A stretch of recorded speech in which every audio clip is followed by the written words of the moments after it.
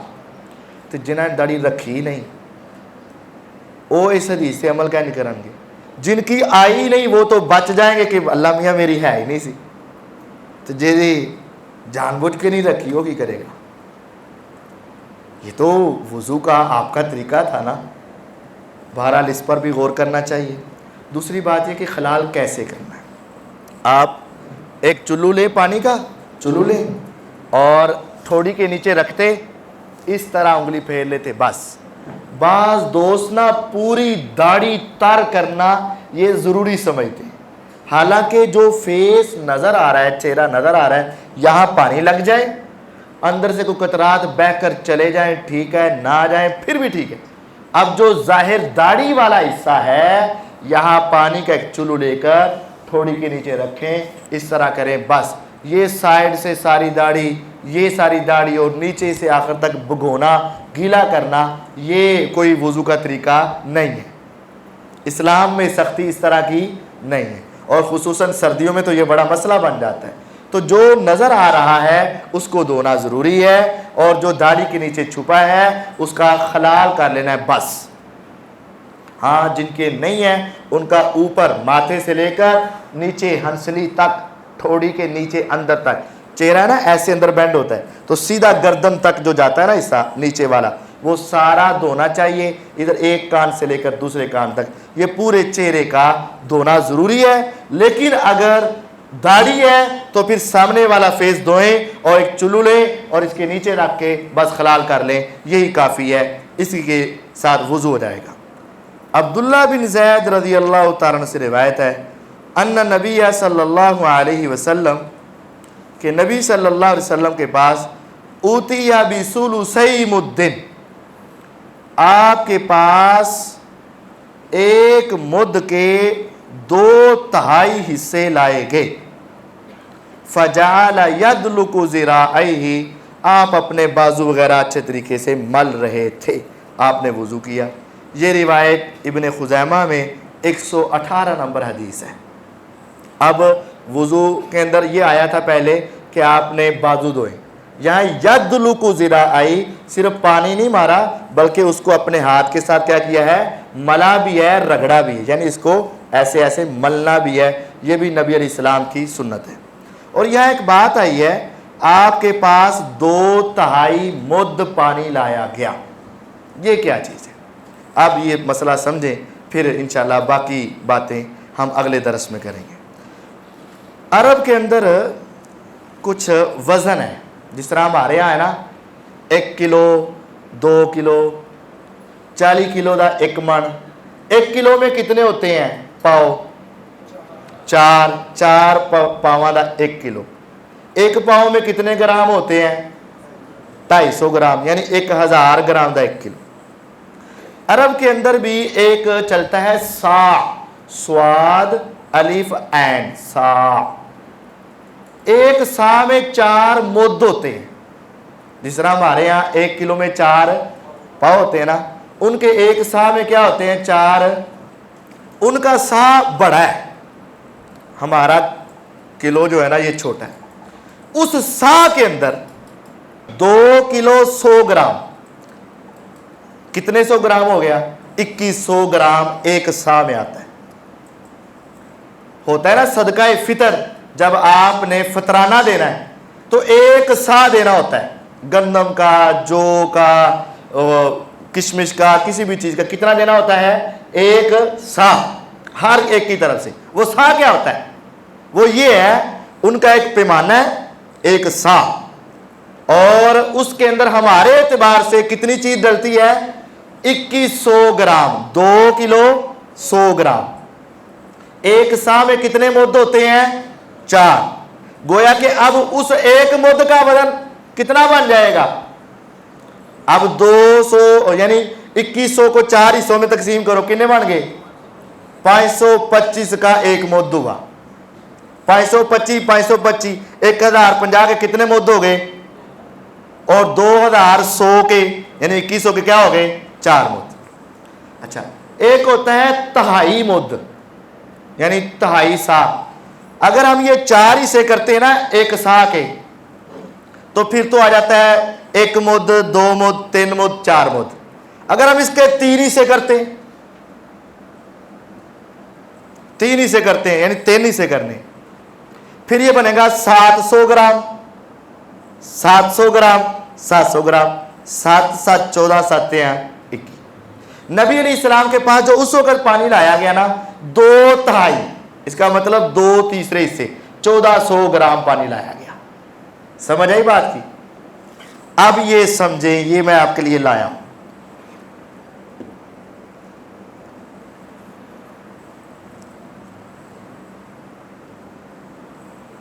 یہ بوتل کا وزن نکال کر ہے، جو اس کے اندر پانی ہے بس وہ، یہ کیا ہے؟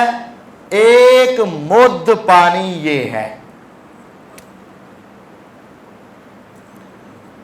اور 2/3 اگر 3 حصوں میں تقسیم کریں تو 2/3 مد یہ ہے۔ یہ ڈبل سے زیادہ ہو جاتا ہے، ڈبل سے یہ بن جاتا ہے 1400 گرام، اور 1 سا یہ ہے، 1 سا یہ ہے۔ نبی صلی اللہ علیہ وسلم 1 سا پانی سے غسل کر لیا کرتے تھے، بخاری کے اندر حدیث، 1 سا پانی سے غسل کر لیا کرتے تھے اور پورا غسل کرتے تھے۔ جب یہ حدیث اما عائشہ رضی اللہ عنہ نے سنائی نا، تو ایک شخص سننے والا کہتا میرے کو تو نہیں ہونا، فرمایا جو تجھ سے افضل تھے وہ 1 سا کے ساتھ کر لیا کرتے تھے، اور وہ محمد الرسول اللہ صلی اللہ علیہ وسلم تھے۔ تو آپ کا 1 سا یہ پانی ہے، اس کے ساتھ غسل ہو سکتا ہے۔ پھر اس کا مطلب یہ ہوا کہ غسل میں صابن لگانا ضروری نہ ہوا، کیونکہ اگر آپ صابن لگا لیں گے پھر انہیں نال نہیں ہو سکتا۔ ہاں، اس کا مطلب اب یہ بتانے کا مقصد یہ 1 مد ہے۔ نبی علیہ السلام عموماً 1 مد کے ساتھ وضو کر لیا کرتے تھے۔ اس وقت آپ کے پاس 2 مد پانی لایا گیا تھا، آپ نے اس کے ساتھ وضو کیا اور اپنے بازوں کو رگڑا، ملا اچھے طریقے کے ساتھ۔ اب یہ ہے کہ اگر کسی کے پاس 1 سا پانی موجود ہو اور 1 مد پانی موجود ہو، وہ تیمم نہیں کر سکتا، کیونکہ اتنا پانی ہے جس کے ساتھ وضو ہو سکتا ہے، کرے۔ اگر کسی کے پاس 1 سا پانی موجود ہو گھر کے اندر، آدھی بالٹی بھی نہیں ہونی، بالٹی کا 1/4 حصہ مشکل سے ہوگا، شاید اس سے بھی کم ہو، تو یہ کسی کا بہانہ کہ پانی نہیں سی آ رہا، پانی ہے نہیں سی، پانی ٹھنڈا بڑا سی، تو اس طرح کے بہانوں سے غسل کو چھوڑ دینا یہ جائز نہیں ہوگا۔ اگر نبی علیہ السلام 1 سا کے ساتھ غسل کر سکتے ہیں تو ہم بھی 1 سا کے ساتھ غسل کر سکتے ہیں۔ ویسے محبت کا تقاضا یہ ہے، یہ میں تول کے لے آندے ہیں، محبت کا تقاضا یہ ہے آپ بھی کبھی کبھی زندگی میں 1 مرتبہ تو ایسا کریں نا، ہونا چاہیے نا کہ 1 مرتبہ 525 گرام پانی کے ساتھ میں وضو کروں، اور دل میں ہو کہ اس طرح میرے نبی علیہ السلام نے بھی کیا تھا، اور یہ بھی محبت کا تقاضا ہو کہ میں اتنے پانی کے ساتھ غسل کروں، اور تصور یہ ہو کہ میں اس حدیث پر بھی عمل کرتا ہوں کہ میرے نبی علیہ السلام نے بھی اس طرح غسل کیا تھا۔ اور یہاں سے یہ بات تو واضح ہو رہی ہے کہ ہمارے اوپر اللہ کی کتنی نعمتیں ہیں۔ آسی اینا پانی تے چیک کر دیں روڑ دید ہے، اور خصوصاً سردیوں میں کیا جڑا نالیاں والا پانی نکل جائے ٹینکی تو یا ادو سیدھا آ جائے، آتا ہے نا۔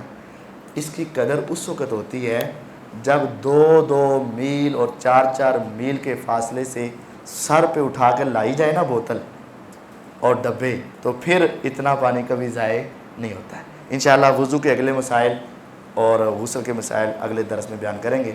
اللہ تعالیٰ ہمیں سمجھنے اور اپنی اصلاح کرنے کی توفیق عطا فرمائے۔